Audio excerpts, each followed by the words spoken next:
Додека бев средно и додека студирав, јас цело време размислував како тоа би го направил доколку имам собствен бизнес. Па затоа и доста рано ми се пројави желбата да започнам нешто свое, да создадам нешто свое, а знаев дека иако бев млад и немав искуство, немав доволно искуство, сепак тоа ќе дојдеше и отпосле. Дигиталниот маркетинг беше нешто што дојде спонтано, бидејќи од секогаш имав и желба кон дигитални алатки, а пак од тоа произлезе и едукацијата, односно сакав да споделувам знаење на луѓе кои што им требаше да научат некоја нова вештина, особено од тие алатки и вештини кои што јас ги усовршував. Сметам дека простор за успех има секаде. Само мора фокусот да ни биде кон можностите, наместо кон проблемите и недостатоците.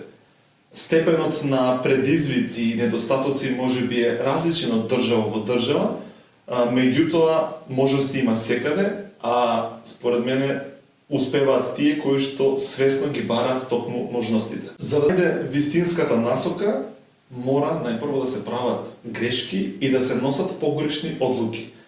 Знам многу луѓе кои што имаат направено погрешен избор во образованието, но сепак тоа ги има донесено кон многу подобра кариера или пак бизнес. Тука ги охрабрувам младите да се подготвени да прават грешки, да носат одлуки кои што макар и на краток рок да се покажат како погрешни, но на долг рок ќе ги донесат кон вистинската насока. Формалното образование, иако не беше клучно за започнување на бизнесот и успехот во работењето, сепак имаше големо влијание врз стекнување на дисциплината и издржливоста во работењето, кои ми помогнаа бизнесот да го гледам како маратон, а не како спринт.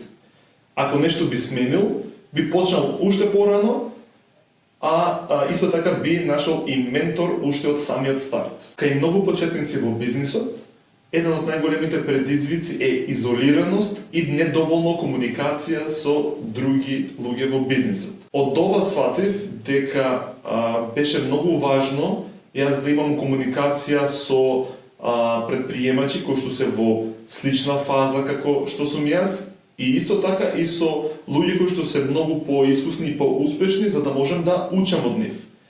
Тука би препорачал секој што размислува да започне бизнис, што порано да најде некоја заедница на луѓе со кои ќе комуницира, но исто и да најде некои поискусни луѓе да бидат како ментори и да учи побрзо како да го води бизнисот.